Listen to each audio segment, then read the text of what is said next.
So first of all, thank you all for attending, and I will present you here the fly ash as a potential scrubber. This is called fly ash as a potential scrubber for phosphate and quarries waste from Israel and the Palestinian Authority industries. But first of all, I will give you a brief introduction about the coal combustion process in Israel, a very short one, and about the amount of fly ash in Israel. So today, most of the coal that comes to Israel is imported. We don't have coal at all in Israel. Most of it is from South Africa and Colombia. There is also some that comes from China, some that also from Indonesia, United States, and Australia. But most of it is from South Africa and Colombia. As you can see here, we have about almost 13 megatons of coal annually. During this coal combustion, there is the formation of the coal fly ash, which is around 1.2 to 1.3 megatons per year. As the amount of calcium in the calcium oxide in the ash is less than 20%, this is considered class F fly ash. And the total use of the fly ash in Israel is 100%, mostly in the cement and concrete industries, but we can see some also in the asphalt, agriculture, and sewage industries as well. The properties of the fly ash that is formed in Israel is that the average size is between 15 to 21 microns. Because it has a very large surface area for a non-porous material, between 0.2 to 0.7 meters square per gram, it can interact with iron in the solution in three types of interaction. One is the cation exchange mechanism, the second one is coordination bonding, and also another one that we found out that it can form electrostatic interaction of fine precipitates in an alkaline environment usually, with the fly ash surface. The fly ash that is formed is very basic. The South African one contains large amount of lime, therefore it has a very large pH value of more than 12.5. The Colombian one has a smaller amount of lime, therefore we can see here only about 10.5, but it's still considered a very high pH value. Due to some strict environmental regulation that are in Israel, the coal must be low in sulfur. Therefore, we can see high concentration of alkali and rare earth elements such as the calcium, potassium, sodium, and magnesium. The distribution of the fly ash in the last 2 years in Israel, we can see that in fly ash from South Africa and Colombia is around 70% in both years. We can see also from Russia some, and from Indonesia in 2013, and also some from Australia. If we can have a look at the composition of the fly ash, most of it is silicates and aluminates. We can see almost 10% of calcium in the South African, around 4% in the Colombian, large amount of iron and titanium oxides, and also some unburned carbon, because the combustion process is around 16 seconds and not all of the carbon is being burned. Here you can see several toxic trace elements such as the arsenic, the copper, the mercury, the lead, but all of them are considered in low concentration when they are leached, so there is no hazardous concern here during the leaching. So we try to do several things. First of all, in a previous work, we took two of the most hazardous waste in Israel and wanted to see if we can neutralize and maybe even fix it. Today, the two are, the first one comes from the motor oil regeneration, where you take the regular motor oil, mix it with oleum, and what you get at the end is a very black and sludge, very acidic sludge, and a very pure synthetic oil. Here you can see the ponds that are found in south of Israel to store all the waste that is formed through this process. You can see, one second, yeah, the treatment that is today, the transport and the treatment with mostly calcite and some lime, and also after that storing it in the ponds, is about $1,000 per ton. You can see that it's very acidic. It's about 19 molars of H pluses. The pH is approximately minus 1.2.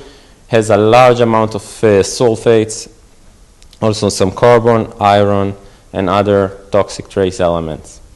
The other toxic trace elements comes from the phosphate industry. This comes from the dissolution of phosphate rock with or sulfuric acid or hydrochloric acid.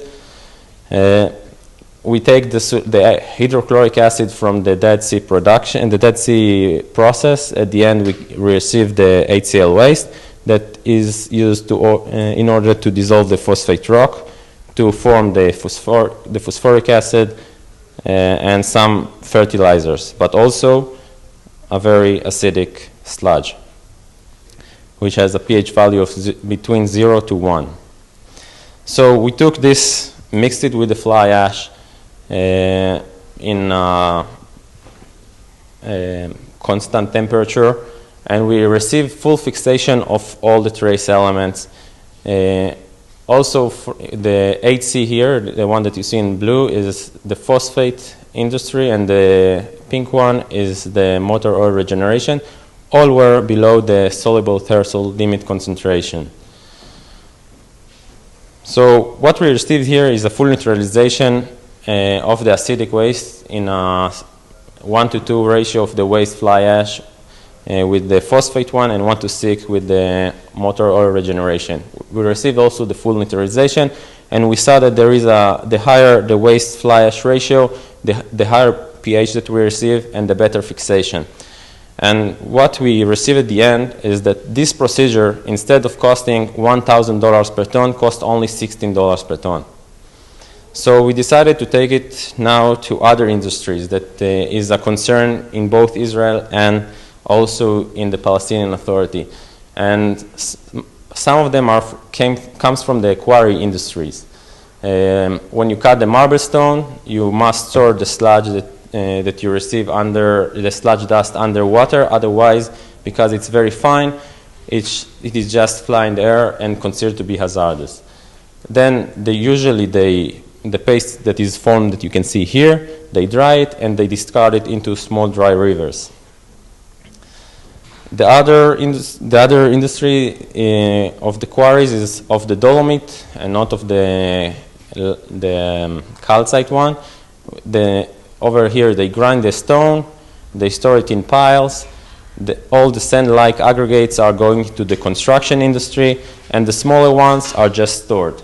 And they have no use of it. They have about 1 to 10, depends on the industry, megatons of waste every year, and they have no idea what to do with this. So this comes from the Hebron quarry sludge. This is the composition. Most of it is, as you can see here, is calcite, a large amount of water as well. We have no really hazardous toxic trace elements in high concentration here, but because of the very fine particles, it's considered to be hazardous by the Israel and Palestinian ministers. So this is the same image of the quarry sludge. As you can see, there are some quartz particles, but most of the particles are very small, between 3 to 4 microns each one. Most of it is calcite, as I said.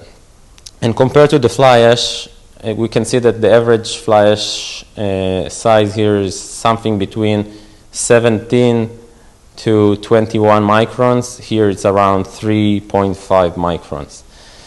This is the dolomite ones.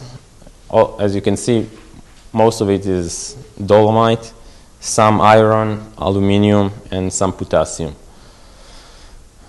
And some images of it. So what we did is trying to take the fly ash with the quarries sludges, mixed it, and afterwards put it in concrete and see what happens. So first we take the acidic ore, now also the quarry sludge, with the coal fly ash. We characterize it. We mix the ash with the waste. We receive the formation of the aggregate product. We do some aging process to it, and after all the leaching tests and environmentally other tests, if it's environmentally safe, we put it as a partial substitute in concrete, and then do the leaching test again to the concrete, strength test, and ion penetration test. This is the machine that we use in order to keep a constant temperature, to mix the aggregates, and after that air dry it. So this is the European Directive leaching method. You can see here the limits, the inert, the non-hazardous and hazardous limits of the directive. So if we take the fly ash with the quarry sludge in different ratios with constant amount of water and mix it for the 24 hours, what we receive is that at the ratio of, with the South African fly ash, we receive non-hazardous material in all ratio. With the Colombian, because of high molybdenum and selenium in the Colombian ash that was leached, we received a full fixation at the higher ratios, at 1:3 and 1:4, but it was considered to be non-hazardous. We try to find out if there is a difference if we put different amounts of water during the mixing, but as you can see, there was full fixation at all the water ratio that we put. And if we go to the SEM image of the aggregate product, we can see that the fly ash particles are now, they have small particles adhesed into it of the quarry particles. Then we took it and did some strength test in a crushing machine, and also after that in the ion penetration machine. And this is the comparison.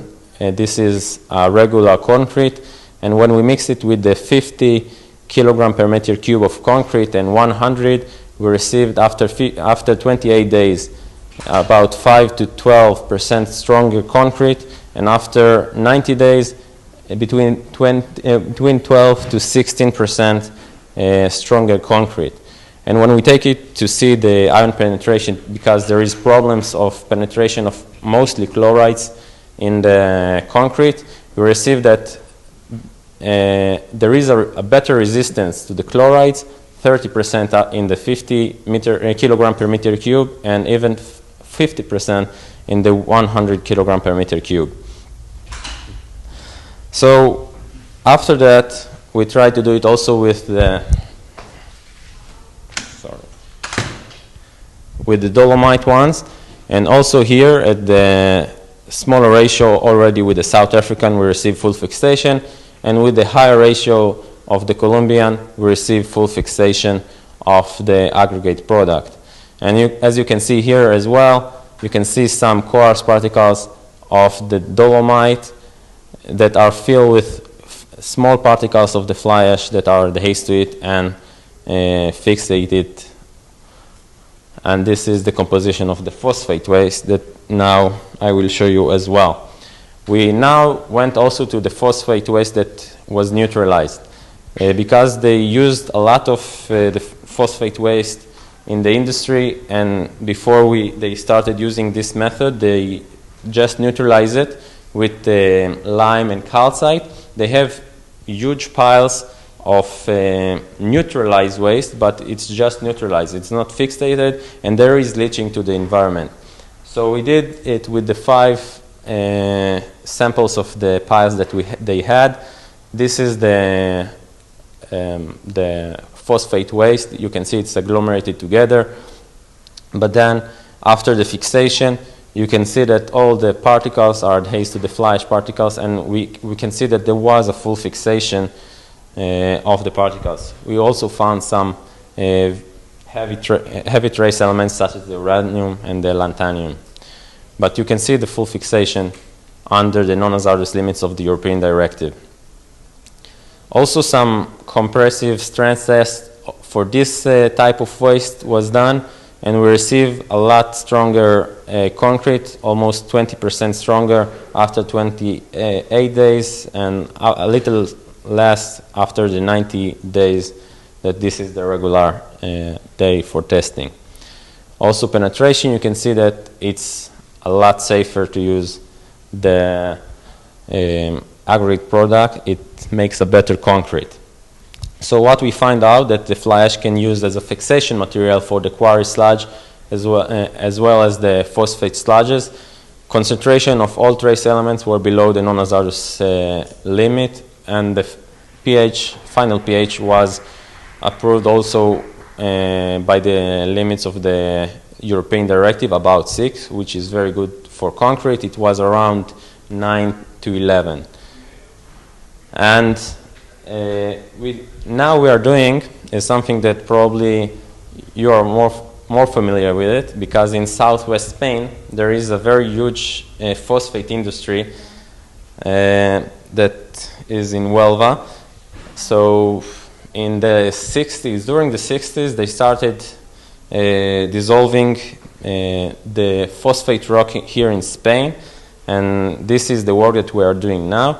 And they imported this rock from Morocco, and they have around, during this process, around 120 megatons of phosphogypsum waste that is just stored there in these piles. I think that if you go to Google Map and go to Huelva, you can see it in the Google Map. So if we go to the characterization, this is considered to be very acidic. This sludge is around pH 2, and a lot of it is, of course, sulfates and phosphates. And this is the work that we are doing now. So the characterization of it is mostly gypsum, maladrite, and other phosphate mineral. But as you can see here, the green layers are the phosphate minerals. Here, close to this is the crust. It's the opposite way, but this is the crust. Around here, we have the crust level with a lot of maladrite and gypsum.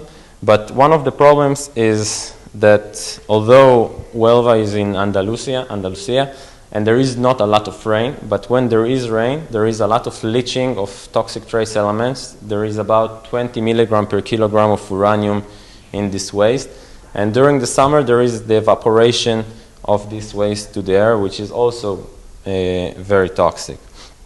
So what we are doing now is trying to fixate this waste. As you can see, it's considered is very acidic. And I can tell you, I don't have the results here, but from preliminary results, we have, first of all, we have full fixation of it. We fixate all the materials to the fly ash. We use the fly ash from Los Barrios power plant in southwest Spain, and also the uranium was fixated. And now we are starting putting it into concrete and see the utilization that we can make up of this waste. I want to thank the Israel Coal Ash Association for funding this research, also to Ariel University for giving us a lot of working space during the work that we did in Israel.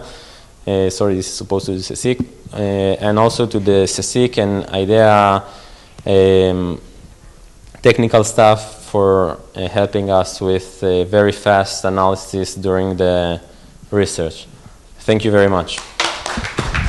Okay, we have time for a number of questions. Question from the floor. So what have you considered about the radioactivity in the ash? We didn't do any radioactivity tests for the ash as it is, but because this is supposed to be for most of it for infrastructures, concrete and things like that, the radioactivity was considered with the acidic sludges that we had before. We didn't have the problems because there was no radioactivity from the aggregate product. With the Huelva one, we are just started to do all the experiments, and of course, if it's fixating the uranium, we will do some tests. But because most of it's supposed to be for infrastructures, it is less important. Okay, good.